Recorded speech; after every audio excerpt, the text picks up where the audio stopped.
नमस्कार मु आपनको घर रोषे को स्वागत जनाऊँगी। आज मुझे देखिए केमती सोयाबीन चंक रे कोफ्ता करी बनइबे। से दरकार किछि काजू, किछि कसूरी मेथी, किछि लुण, किछि हल्दी और किछि गुंड किछि टमाटर, किछि पियाज, किछि धनिया पत्र, किछि अदा और किछि रसुण और किछि लंका और किछि सोया चंक बड़ी और किछि आलू को सिझे नहीं जाइछि एवं सोया बड़ी को भी सिझे नहीं और बेसन पानी और किछि तेल आउ किछि सुखिला मसला। एबे देखंतु मु जो सोया चंक को सिझे प्रथम नहीं पानी भी काढ़ी देछि। रसुण आ अदा आ सिझा जाइथिबा आलू को पकई दबा आ सेटा को भलसे मिक्सचर रे मिक्स कर दबा। मन रखिबे एथरे जमारू पानी ऐड करिवेनी। आ एबे एथरे मु किछि लूण भी पकई दउछि। आपन को जदी बेसी स्पाइसी दरकार आपन एथरे कंचा लंका अधिक पकई परिबे।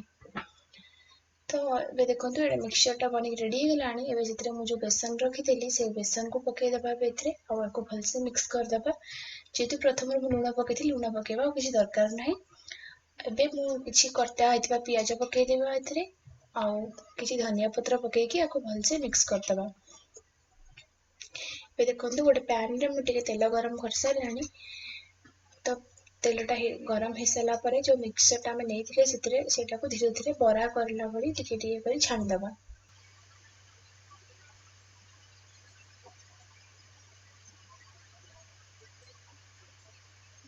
एबे सोयाबीन बरा को पूरा गोल्डन ब्राउन पे छाणी दबा। देखो पूरा गोल्डन ब्राउन हो गलानी।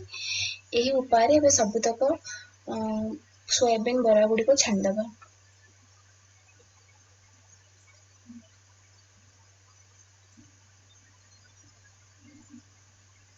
एबे नेक्स्ट प्रोसेस को मूव करिबा। तो बे मु गोटे पैन रे गरम होला परे टिके तेल पकई देली। तेलटा गरम हो सारा परे एबे सेतिरे हमें गोटा रसुण आ किछि अदा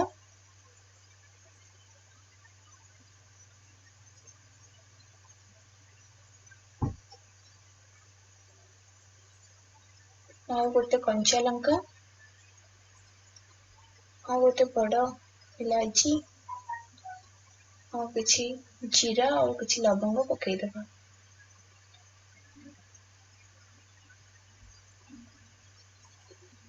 एबे जीरा फुटी सारलानी सेतिरे कटा आइथिबा पियाज को पकई दबा।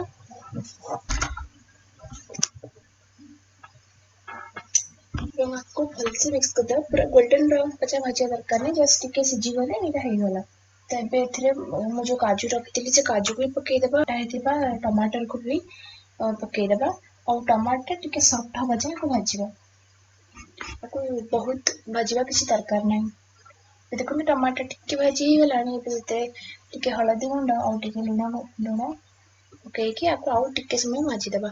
एबे देखो पूरा टमाटर और प्याज भलसे भाजी ही गलानी। एबे एटा को मिक्सचर ग्राइंडर रे मिक्स कर दबा। एबे देखो सेम पैन रे मु टिके तेल नहीं गली और जते टिके जीरा पकईली और जो मिक्सचर टा बनैले हमें सेटा को बे पकई दबा। सेथरे पैन रे पकई कि आपको भलसे कसी दबा। पूरा पानी यार सुखी होगा जाए।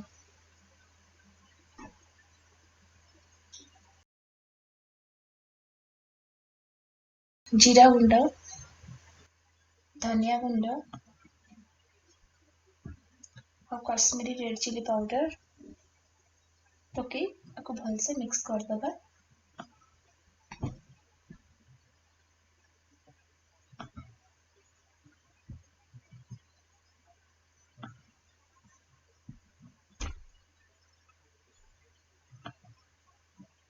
एबे देखो मसाला टा पूरा पानी छाड़ गलानी और बहुत भलसे कसी ही गलानी।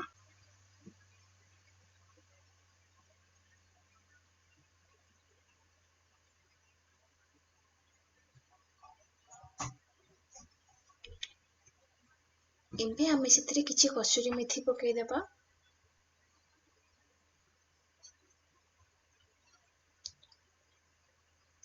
तापरे आपण एथिरे आवश्यक अनुसार पानी पकई परिबे। टिके अधिक पानी पकेबे काहेकि ना बड़ाटा टिके सोयाबीन बड़ाटा टिके भलसे सिझिबा पई टिके पानी अधिक दरकार। और एटा लास्ट सोप भी मध्य कर दबो।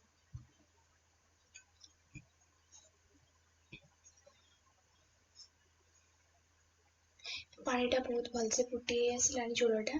तो आमे एबे कोन करिबा एथिरे जो सोयाबीन ना बड़ा गुडी को हम छाणी के रखिथिले एबे सेथिरे गोटी गोटी कर सब पकई देबा।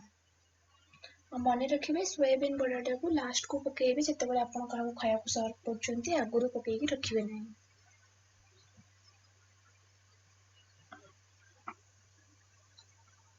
देखो पूरा बड़ाटा बहुत भलसे फुटी गला।